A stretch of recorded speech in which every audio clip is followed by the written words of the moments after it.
And you take, for instance, like Loretta Lynn. She says on national television, and I have the data on it, that I heard it myself.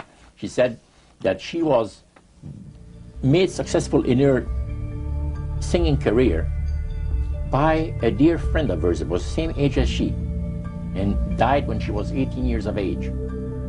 And Loretta was trying to get into the singing world, you know, but she says, I had no success at all.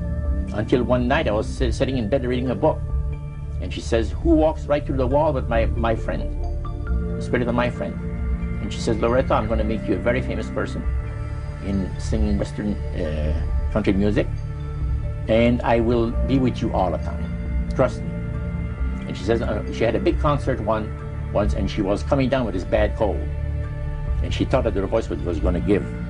She talked to her spirit and felt that she was going to be helped.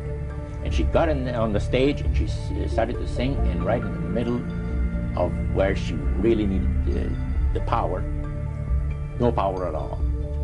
And her spirit friend tapped her on the shoulder and started to sing for her. She said her voice went through me, the power. See? And you saw this in a television documentary? Yeah. This was, I believe, 1976 it took place. Now, the priest explained that when people believe in this business, they are actually opening themselves to be completely deceived by demon spirits, because it gives the demon spirits an opportunity to impersonate the dead. Sasha Fierce. Sasha Fierce. So, like when you're getting ready to go on stage and perform, does Sasha Fierce, when does she show up? Usually when I hear the crowd, when I put on my stilettos, when, like the moment right before when you're nervous and that other thing kind of takes over for you. Uh-huh. And her spirit friend tapped her on the shoulder and started to sing for her. She said her voice went through me, the power. And that other thing kind of takes over for you. Uh-huh. Then Sasha Fierce appears, and my posture and the way I speak and everything is different. Oh, Sasha's coming out. No, she's not. She doesn't do interviews. She only performs. Oh, she doesn't do interviews? No. I heard you say the younger dancers, you know, he was going to be 51, but the younger dancers would get tired before he would, that he could dance and dance and dance and not be breathless because he became one with the music. Yeah, he was. He was channeling, you know. Yeah. It was as if he was the music. He embodied the music.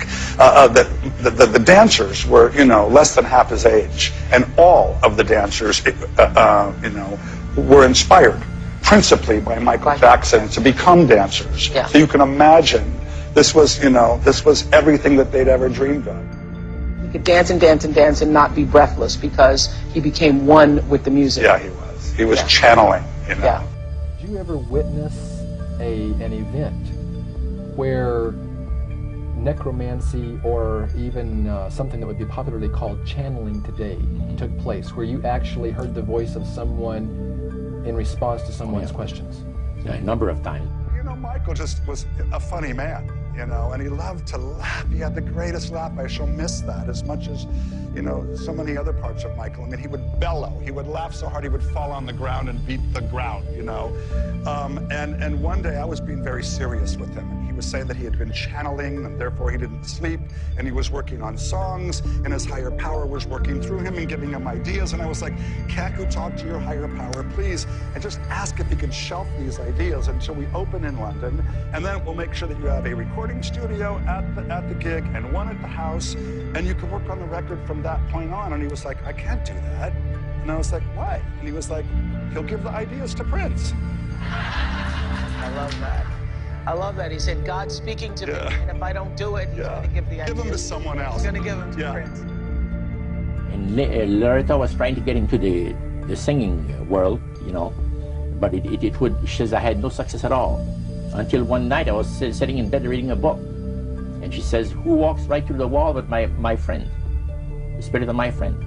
And she says, Loretta, I'm going to make you a very famous person in singing Western country music, and I will be with you all the time. Trust me.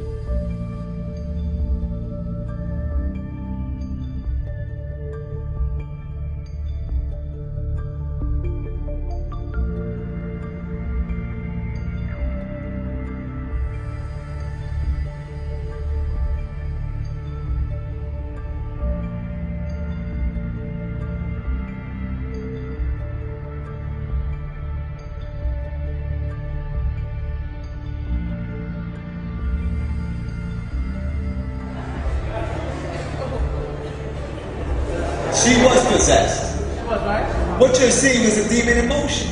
Not her, but what's in her.